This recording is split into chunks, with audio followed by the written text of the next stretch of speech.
2020 has really turned out to be a winner, hasn't it? What a wild couple weeks. Here in Salt Lake City, we get hit with the coronavirus nonsense like everywhere else. And then yesterday we get hit with a 5.7 earthquake. Work goes on, right? We continue on. I gotta head out to get some coffee and make some money. Let's go. So with this whole coronavirus thing, I know I've slowed down a whole bunch. I'm sure that everybody has. But what a better time than now to do some of the bookkeeping stuff that you've put off all year. And considering tax time is just around the corner, for those of you like me who wait till the very last minute to do my taxes, this is a perfect time to talk about the tax write-offs that you actually get to use for your process serving business. Now, I'm gonna preface this a little bit saying I am not a tax professional, I'm not an accountant, I don't claim to be.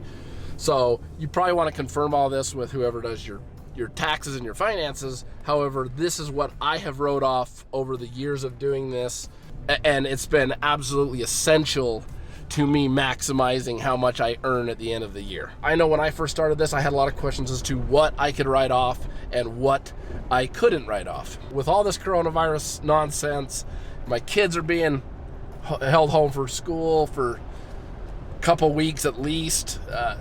Needless to say, I just kind of got to multitask, and that's what this video is going to be like. I'm sorry my production value isn't quite as high on this one, but nonetheless, I know you guys are more worried about the information I give you. So today we're going to kick this thing off while I'm going to get coffee, and I'm going to serve a paper on my way back home. So the number one main thing I write off for my business each year is the mileage I put on my vehicles for work. Now that doesn't necessarily mean just when you're out serving. It can mean any mile you put on your vehicle, be it you're serving papers or you're running invoices or you're running to Office Depot to pick up a pack of paper. Any mile you put on your vehicle needs to be documented because each one of those miles has a value added to it by the federal government. So, for example, I put 1,000 miles on my car, say this week, for any of the above. Anything as long as I can articulate that it has to do with my business. The government will give me, and this year I want to say it was 54 cents a mile in tax credit I get. So what that means is for every mile I've driven for my business, 54 cents of my income does not get taxed. I don't pay taxes on it. You wouldn't believe how that adds up. At the end of each year, it's not uncommon for me to throw down 30,000 work miles. So let's just for easy figuring, you cut that in half, that's about $15,000 of my income. I pay zero federal tax on it. That's just mileage alone. That's huge. 15 grand that I'm not paying taxes on is huge. So a lot of people don't think to add their mileage up because they feel like, oh, it's just a little bit. No, it adds up at the end of the year. It's huge. That's probably, well, there's no probably about it. That is my single biggest tax write-off. The federal government is kind of funny on the format and the layout of your mileage sheet, but you get online and you Google mileage trackers, and you'll get 100 different results of different mileage trackers. You'll want to make sure as you document your mileage each day that you drive for work, you have to break it down to what you started, what mileage you ended, how many miles, and where you went for those miles. So the reason, the purpose.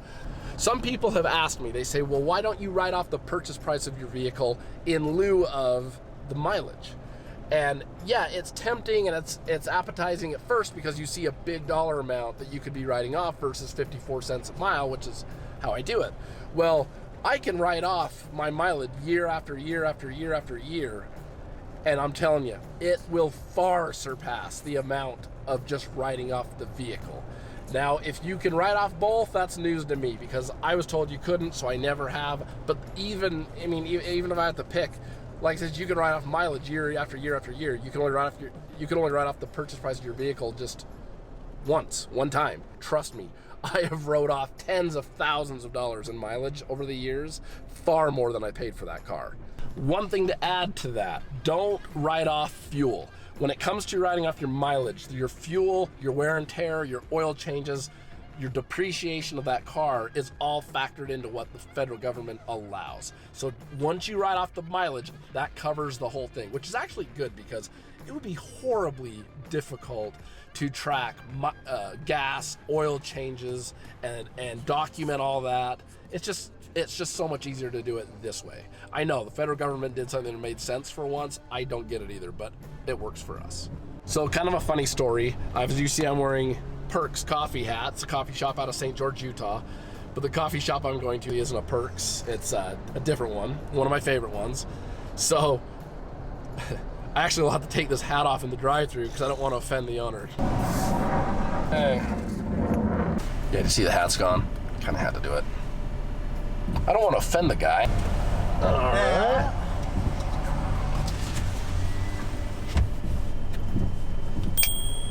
Stopped at this apartment. I'm gonna quickly get this paper served and then back to the video.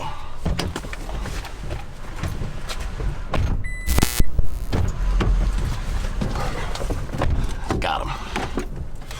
And he wasn't very happy, so let's get out of here before he decides to come out here and try to hit us with his car or something, which I have had happen before. So another big one's going to be your office supplies, things like your printer, your paper, your computer. My tax person writes off my internet bill. You know, they'll generally ask me, how much of that bill in a percentage format do you use for your work?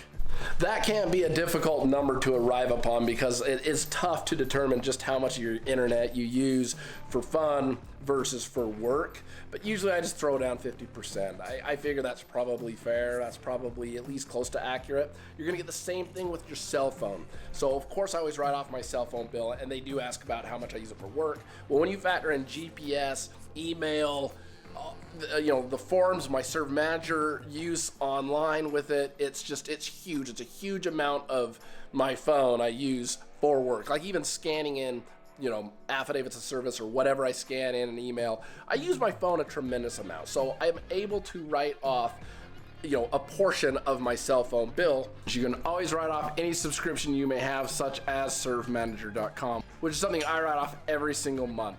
Speaking of servemanager.com, they are today's sponsor for our video. With servemanager.com, it makes my life so much easier. It will make yours so much easier just with how they streamline your entire workflow. They make your affidavit of services easier. They make your billing easier. Click on the link in the description below. That is an affiliate link. It will take you to Serve Manager's website where you can get your 14-day free trial. It's been great for me. I continue to use it. I'll continue to use it. Head on over there, give them a look. So another thing that I think gets really overlooked by people is their home office. You do get to actually write that off on your taxes. So I've been writing off, I think you get 400 square feet, you get a write off. I don't know how they figured it up, but you get a write off 400 foot of home office. So that takes into account like everything, like the heat, the AC, the electricity that 400 square feet of room would consume. These are all these little things that do add up throughout the year that you do get to write off. So just to kind of recap it all, there's a lot you can write off. Just make sure you can justify it if Uncle Sam ever comes knocking wanting to do an audit on you. I always made sure that if I was on the fence if I could write it off or not, that I couldn't find an answer anywhere, I just played it safe and didn't write it off. But that's pretty rare because most things, it's pretty black and white. If it's for work, you got to ask yourself, is it for work? Can I justify that this is for my business and it is for me to complete my work that I'm doing? And if the answer is yes, then document it, write it off. Well, one of the questions I get is meals. Can I write off meals? And from what I found, no, because even though you're out working and you're out serving papers and doing whatever you're doing, the government looks at it like meals are something you have to eat, regardless if you're at work or not. You have to eat. So they don't let you write off meals. So that's something I've never ventured into. If anybody does, leave a comment below. Tell me kind of how you do it. I was just told that was a no-no. Okay guys, keep serving those papers. If you have any ideas or any topics you'd like to see me cover, comment them down below. I will try to get to them especially while apparently I'm on quarantine, I guess. We'll catch you on the next one, guys. See you later.